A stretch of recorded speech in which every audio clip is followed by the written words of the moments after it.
Sveiki! Podkāsts Veselības dinamika – sarunas ar ārstiem. Šodien pie mums viesojas dr. Madara Kalniņa. Varbūt tu vari par sevi pastāstīt kaut ko vairāk? Jā, sveiki, esmu Madara Kalniņa, esmu neiroloģe, šobrīd ar padziļinātu izglītību seksoloģijā, strādāju psihosomatikas klīnikā un pieņemu arī pacientus ārs klīnikā, gan neiroloģiskos, gan ar seksoloģiju saistītos jautājumos. Un kas tev vairāk patīk, seksoloģija vai neiroloģija? Tas ir ļoti labs jautājums, jo es svēti ticu, ka šīs abas lietas ir ļoti dziļi saistītas, jo arī seksoloģija nav tikai par seksu un vairošanos.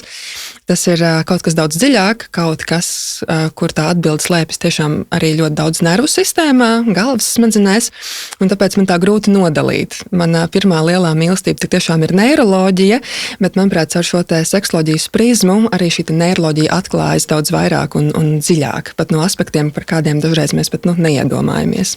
Un šodien mums tā ideja, ka mēs parunājam par libido un seksualitāti kā monētas divām pusēm. Un no ginekoloģiskā viedokļa tur arī iesaistās hormoni un, kā jau mēs visi zinām, sievietes seksualitāte mainās atkarībā no menstruālā cikla fāzes, kur dažādās fāzēs dažādi hormoni spēlē lielu lomu. Un droši vien arī tad, kad pienāk mirklis perimenopauzei un menopauzei, tur atkal citi aspekti ieslēdzās. Kā tu varētu pastāstīt cilvēkiem, kas tas ir libido un kas ir seksualitāte? Tie abi ir ļoti plaši jēdzieni, un par šiem tiešām mēs arī varētu atsevišķi runāt. Seksualitāte principā ir no savas tās puses, no neiroloģijas to definējot, tā ir sarežģīta smadzeņu funkcija. Seksualitāte, atkal tas nav tikai par vairošanos. Seksualitāte ir kā cilvēka pamatvajadzība, ko arī regulē galvas smadzenes. Tas ir viens no uzvedību modeļiem un principā arī veids, kā cilvēks var sevi realizēt un iepazīt. Līdz ar to tas ir daudz plašāks jēdziens. Tas ietekmē mūsu ikdienu, mūsu uzvedību un pat vajadzības. Kamēr libido vai šī vēlme pēc seksuālām darbībām ir kaut kas vēl smalkāks, kas ir saistīts gan ar to pašu seksualitāti, gan ar šo te seksuālās enerģijas arī to realizēšanu. Vai vispār mums ir vēlēšanās un spēks to piepildīt, vai vispār pat par to domāt, jo bez tā arī tā gatavība šim procesam principā nav. Kā tu redzi, kā neirologs un seksologs, kas vairāk ietekmē to libido? Ķermenis, smadzenes vai seksuālā pieredze dzīvē? Tās ir visas ļoti cieši saistītas lietas, un tikai šīm visām lietām strādājot kopā, attiecīgā līmenī, tā seksuālā funkcija var tikt realizēta, jo smadzenes var arī kontrolēt hormonu līmeņus, vai ne? Šī regulācija arī sākas galvas smadzenēs. Līdz ar to tur ir ļoti daudz arī atgriezenisko saišu, vai ne? Galva, piemēram, dod impulsu, un tad ķermenis skatās, vai viņš to var realizēt, un arī atgriezeniski ķermenim sanāk, respektīvi cilvēkam ir arī šī pozitīvā pieredze, kas pēc tam arī nonāk smadzenēs, gan fiziskā stimulācijā, gan atmiņu un emociju sajūtā, tas šo te seksuālo funkciju nostiprina. Jo tas ir skaidrs, vai ne, ja cilvēkam ir sliktas pieredzes, tad arī nākošo reizi veicot šo darbību, gan no galvas smadzeņu puses, vai ne, ka tur rodas šie tie impulsi, kas iet cauri baiļu centriem, kas iet cauri stresa centriem, viņi absolūti uzreiz apstādinās šo te seksuālo funkciju galvā. Un līdz ar to arī ķermenis var nereaģēt, un tas var iet gan ar sāpēm, gan ar diskomfortu, ar daudz ko. Tāpēc tādu vienu lielo kritēriju, kas ir vissvarīgākais, tā manuprāt, nevar un nevajag izdalīt, jo tas viss tiešām tam visam ir jāstrādā kopā.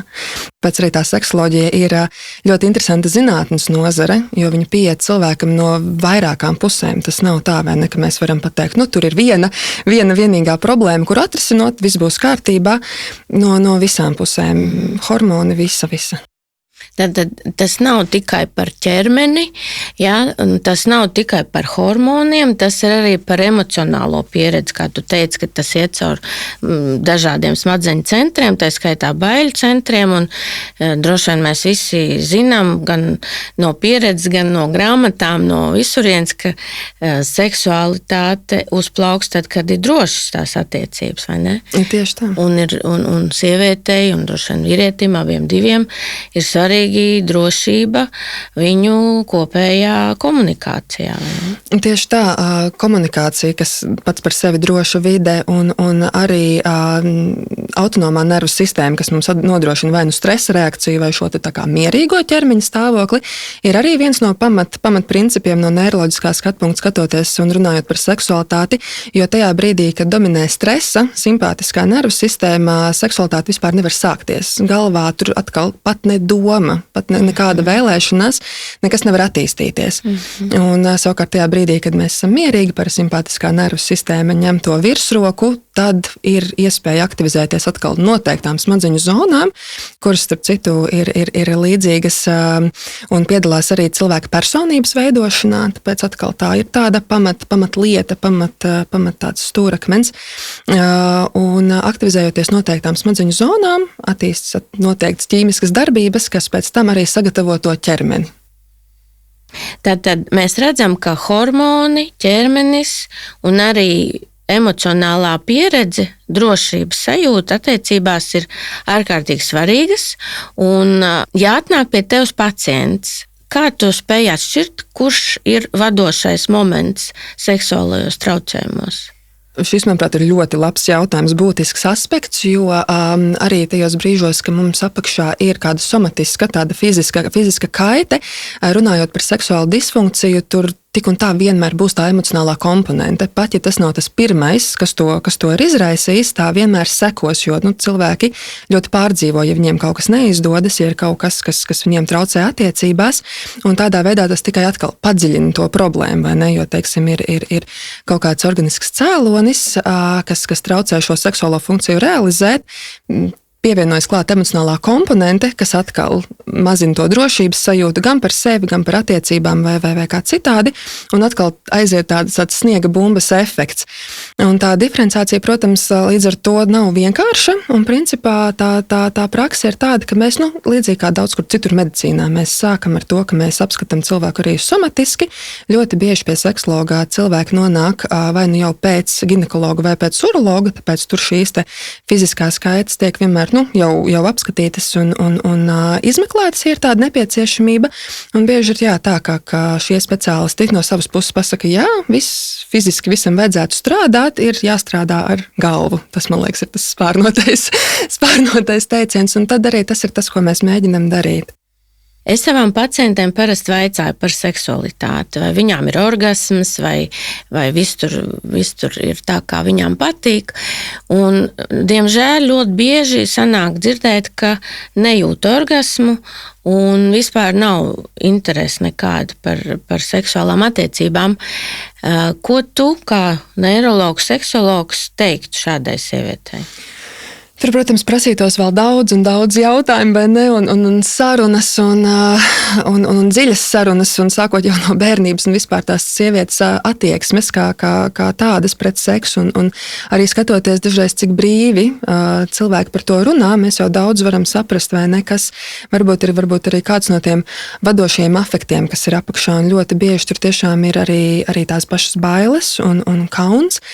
Un tad, tas ir tāds tiešām arī ļoti individuāls, soli pa solim tas process. Mēs mēģinām saprast, vai vispār kādreiz ir bijis tā, vai tas ir viss, ko viņi atcerās, ka nekad šī tēma viņu nav interesējusi. Tālāk, protams, runājam par to. Dažreiz ir grūti saprast, var mēģināt pavilkt šo informāciju ārā caur to, ja viss būtu rītdien, tieši tikai tā, kā jūs vēlaties, kā jums tas būtu, vai ne, vai jums vispār gribētos, vai jūs jūtat to kā iztrūkumu, jo arī šie te vēlmju līmeņi ir ļoti dažādi, un mums nav viens noteikts kritērijs, cik sievietē vai vīrietim ir jāgrib jebkāda veida seksuāla stimulācija, kas atkal nav tikai dzimuma akts, nav tādu kritēriju, līdz ar to mēs mēs arī šeit skatāmies vairāk to, vai tas rada distresu kaut kādā brīdī, vai ne, vai tas ir kaut kas, kas satrauc, vai gribētos mainīt, kāpēc mainīt, tāpēc, ka viņai pašai gribas, vai partnerim gribās, kur ir tas, un tāpēc, jā, tas ir ļoti interesanti, jo katra tā saruna ir citādāka. katra, un šeit tiešām vienmēr medicīnā runā par to individuālo pieeju, vai ne, pacientam un holistiski un tā, un šeit ir tas brīdis, kad mums tiešām tā ir jāpieiet, jo nav vienoto schēmu. Jā, un man liekas, arvien biežāk šobrīd tiek arī uzsvērts tas, ka seksualitāte ir viena no kopējās veselības niansēm, ja, kas ir samērā nopietna dzīves sadaļa, un uz to mums arī tā būtu jāskatās kā uz labas veselības aspektu, vai ne? Tieši tā, un te atkal ir tas savienotais mehānisms, ka tajā brīdī, ja ir laba veselība, ar lielu iespēju cilvēkam arī būs laba seksuālā kvalitāte, un savukārt arī otrādi, ja cilvēkam sāk parādīties kaut kādas seksuālas disfunkcijas, atkal vienalga samazinās vēlme, ir sāpes vai teiksim, sievietēm lubrifikācijas izmaiņas vai vispār, nav garstāvoklis, mēs arī varam otrādi uz to skatīties, vai viss ir kārtībā ar veselību, vai ne, un tieši tāpēc tas var būt arī vīriešiem, kā viens no pirmajiem simptomiem, piemēram, erektīla disfunkcija var parādīties kādus vairākus gadus, 3 līdz 5 gadus, pirms parādās kardiovaskulāro slimību izpausmes. Un tāpat arī sievietēm, vai ne? Tās var būt gan endokrinoloģiskas, gan psiholoģiskas pārmaiņas, tāpēc tam noteikti ir jāpievērš uzmanība.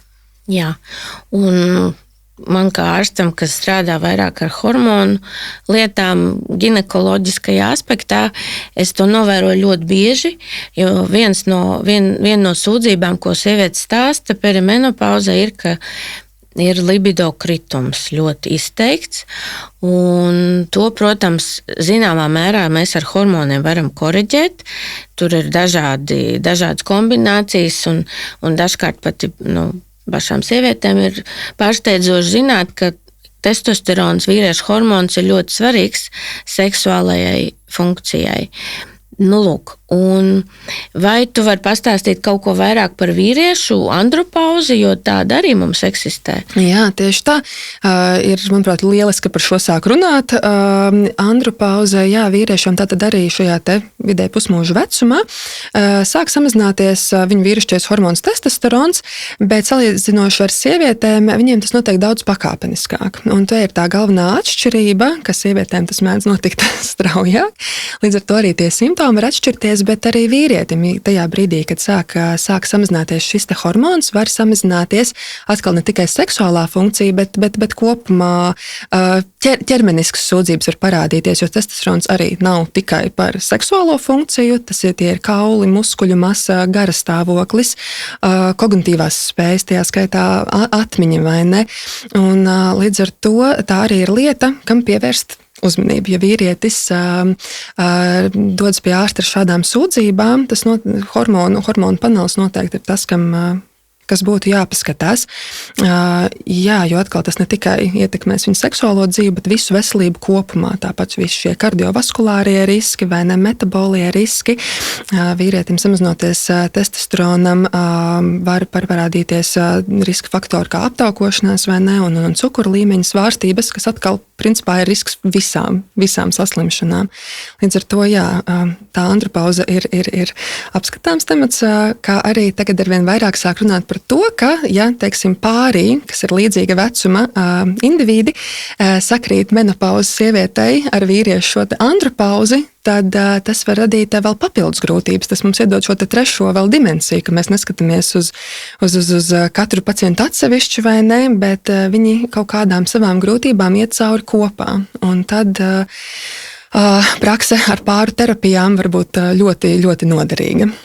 Un tu pirmīt minēji, tam ir kaut kāds īpašs nosaukums. Jā, tas principā latviešu valodā noteikti kaut kas radīsies. Tā varētu saukties kā pārpauze, angļu valodā kā couple-pause. Jā, tas ir šobrīd seksoloģijā zinātniski atzīts termins. Brīnišķīgi, un ar šo mēs arī redzam, ka nav tā, ka seksualitāte ir tikai sieviete un viņai kaut kas tur ar to visu jādara. Tad mēs saprotam, ka arī vīriešiem ir kaut kādas nianses, ko viņiem ir jāpaskatās un jārisina. Ja sevišķi, ja pienāk andropauzes gadi, un faktiski tās kliniskās izpausmes jau ir gan sievietēm, gan vīriešiem līdzīgas. Ja? Tikai sievietes varbūt šobrīd tāds burbulis par to ir lielāks uztaisījis nekā par vīriešu andropauzi, vai ne? Jā, tieši tā.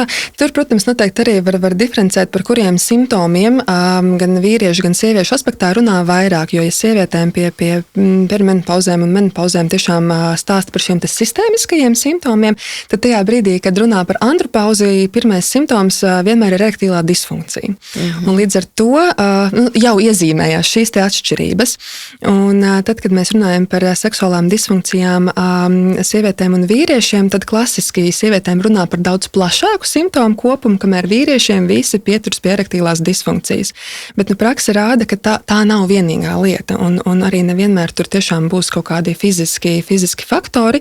Arī vīriešiem par psiholoģiskiem faktoriem nevajag aizmirst, arī viņiem tie ir tieši tikpat aktuāli. Un otrādi sievietēm, kad mēģina skatīties no šīs somatiskā viedokļa par vēlmi, par uzbudinājumu, vienmēr saka, ka nevar izslēgt psihogēnus faktorus. Un savukārt sievietēm tos organiskos cēloņus bieži vien pat mēdz nepieminēt. Tāpēc tā cerība varbūt ir tāda, ka ar laiku mēs balansēsim un gan sievietēm runāsim par vienu un otru, un arī vīriešiem mēs neaizmirsīsim par šo te psiholoģisko komponenti. Jauki, mīļš, paldies tev. Kā mēs redzam, ka seksualitāte ir no vairākiem aspektiem apskatāms temats un ļoti iekļaujās kopējā cilvēku veselībā. Paldies tev, Madara!